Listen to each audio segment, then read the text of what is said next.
Hey everybody, welcome to episode 98 of the Is That Normal podcast. And for many of our listeners, it is the day of or very near back to school time. Yes, and so Randall, when you're growing up, was the first day of school like a great day or an awful day?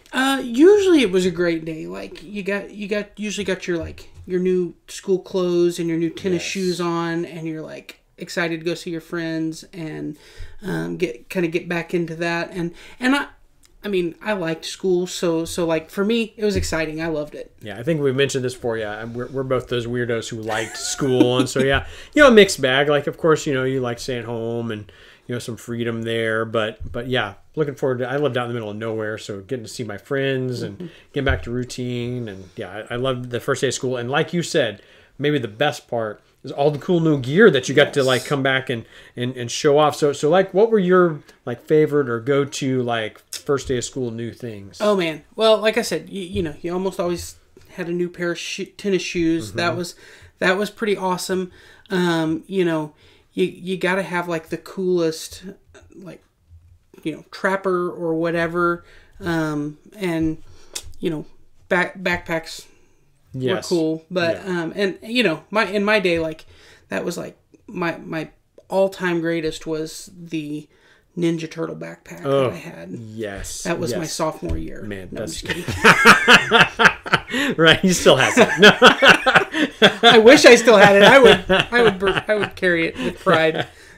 Yeah, man, that's cool. Yeah, so I saw like Trapper Keepers are starting to make a comeback. Yes. Like I mean, there's a period of time where I'd say Trapper Keeper and kids are like, "What is that? Are you like capturing woodland creatures?" Like, no, it's like a thing. You put your folders in anyway. But they're making a comeback. Those are a big deal. Is Lisa Frank still alive?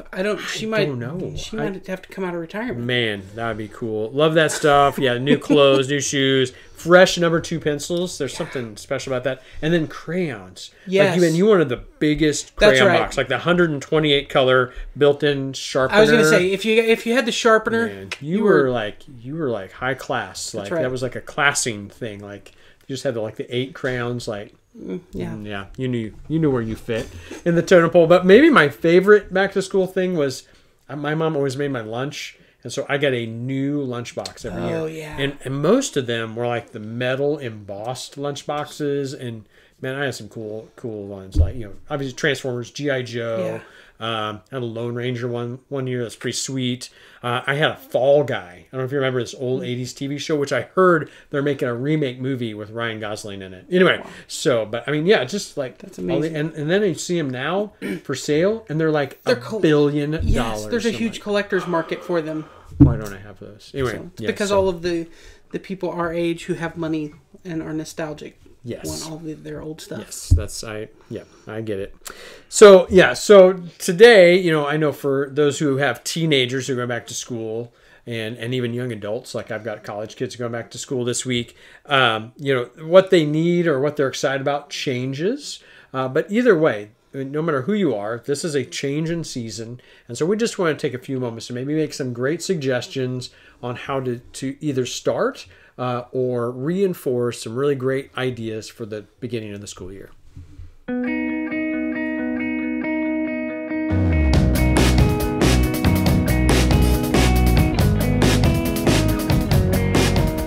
Welcome back to the Is That Normal podcast, and don't forget that we're looking for some input for our 100th episode, which is coming up very, very soon, and so it's about a month away. So we would love to have you email us your best advice, thoughts, stories, as it relates to teenagers, what you've learned about teenage life. Yes. Yeah. So we can't wait to hear all of your feedback on that. We're going to share some fun stuff and do some other cool stuff in that episode.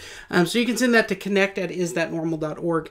And today we have a slightly different list of things to share that we're going to talk about. Yeah. So we're going to share suggestions for new school year resolutions. A lot of times we make those January, resolutions, and then we've forgotten them by February. But really, for me and for a lot of people, the school year is what kind of dictates your change of seasons.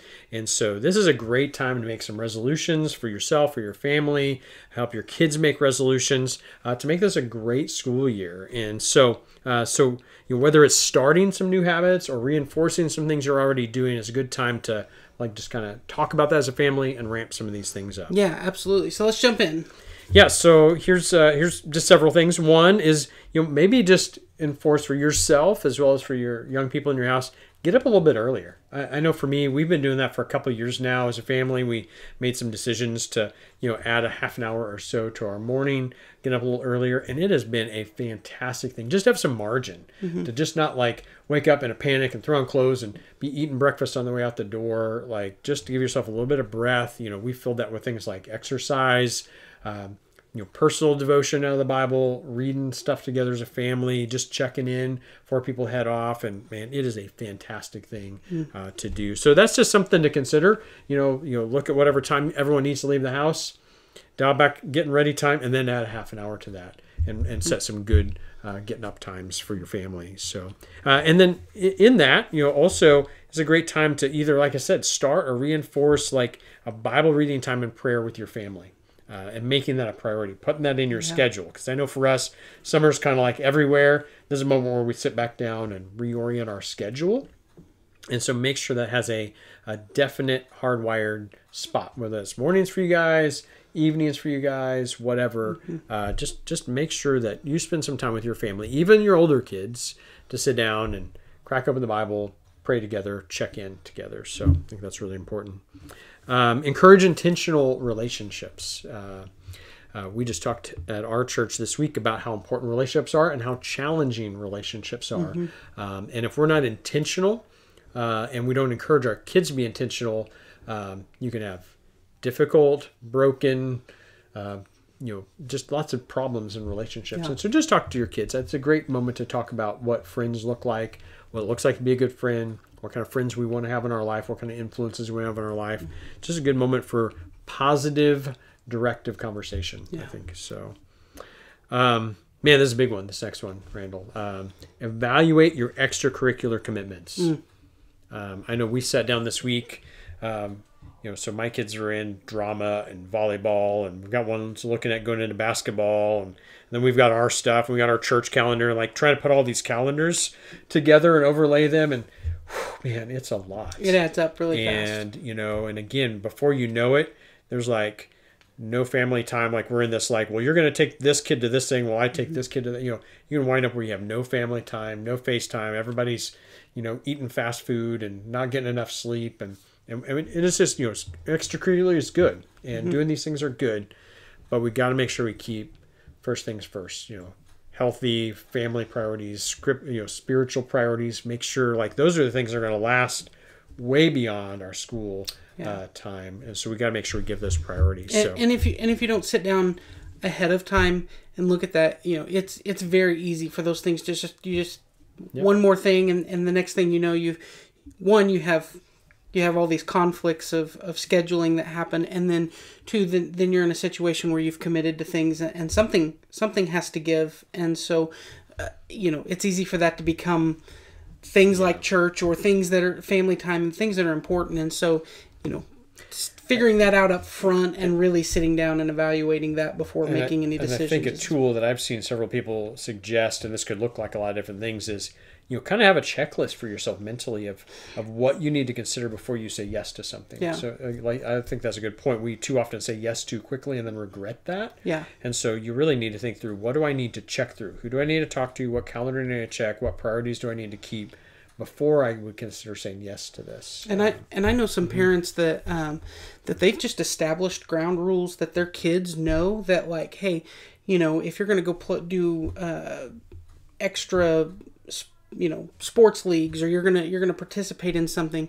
these are the stipulations of it's not going to conflict with, it's not going to be something that has practices on Sundays, or right. It's not going to be something that conflicts with, these things that you've established. These are the priorities, and so if it conflicts with that, then the answer is going to be no. And that's even, we've watched this with our teenagers here at our church. That's even after school employment and some of those kind of things as well. And and one thing I just really strongly believe, course, I'm a pastor. I'm going to say this, but like you got to prioritize church attendance for your family. Like I mean, not that we never can miss, but on a whole, like we do not want to make commitments that are going to keep us out of church attendance, because we want our kids to have a community behind them, to be building their spiritual lives first and foremost. So we just have to make that a priority. Yeah, so absolutely. And with that being said, the next suggestion, number 5, is to make sure that your family has some reading plans as far as what they're reading in the Bible. And that could be something you do together, that could be something you do individually,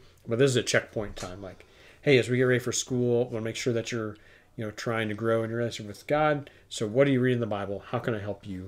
We've used YouVersion a whole lot to do that for young people. There's all sorts of great ones. And then we've also started encouraging people to use the Foundations Bible Study, which is an actual physical book that helps you read through the New Testament or the Old Testament. And so we'll put some links to those things on here to give you a help, but really it's a good conversation to have. Yeah. And then, kind of trifecta that, then also looking for ways to serve together. Man, I was just having a conversation with some families and just talking about how much their kids open up, they have good conversations, they bond over working alongside each other. And you add to that a spiritual component and trying to find ways that you can serve at church or serve in the community, serve, in other Christian organizations together. Like, look for those opportunities to plug in this year to do that together with your family. I think that's a good thing to think through. And then number 7, make a routine prayer time specifically for schools. Yeah. And I know this is one we talked about before we started recording, how much our youth camp that we take our kids to, CIY's Move Camp, emphasize that this year and some of the challenges coming out. All our kids who go to CIY Move get a Kingdom Worker card that they're challenged to do over the school year. And so many of them were starting Bible studies with their sports team, starting a prayer walk in between classes, grabbing people and praying for your school. And man, I just think that's so important. And that also shows your kids how to spiritually connect with their school if you do that together as a family. Yeah, so absolutely. Good ideas. Yeah. Number 8 is a fun one. Find new people and make them feel welcome. Man, in our community, we've just had so many new people coming in, so many new kids connected with school. And as your kids get involved in school, or you're at back to school events and open houses, man, what a great time to just love on new people. And I know we've found so many new people to an area need a guide. And what better service can we have as a family to really kind of welcome, invite people in, and it's a great way for your family again to serve and minister together. When you can come alongside new families, invite them over for dinner, show them around town.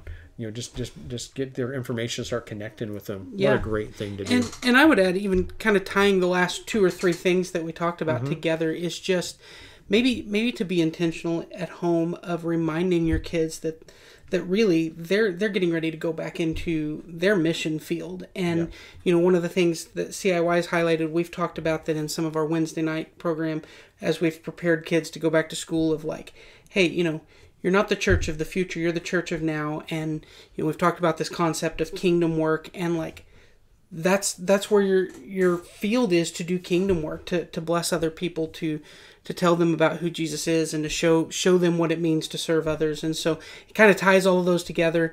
And for our students, I know they've kind of been getting that message pretty consistently from us, but to do that as a family and talk about that, and of being intentional of, hey, what opportunities are going to be in front of you to be able to bless somebody or to share the love of Christ with them going into that new school year, I think is a huge thing. Man, which segues into number 9 so well, which is make a plan to bless a teacher. Yeah.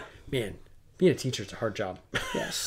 I mean, you're just taking care of so many things, and so often it's thankless, and man, it's just a tough job. And what better thing to do, whether it's just for your child's teacher or teachers, or for a whole school buildings teachers, just send them a note and a candy bar, or a gift card, or just a card, or or whatever. But just encourage your teachers, let them know that you're praying for them, and you can do that as a parent, as an adult, but if you do that as a family, again, you're letting your kids see a way that we can be that light that Christ calls us to be in places that are out in the world. So great idea. And then lastly, don't forget to enjoy the season, man.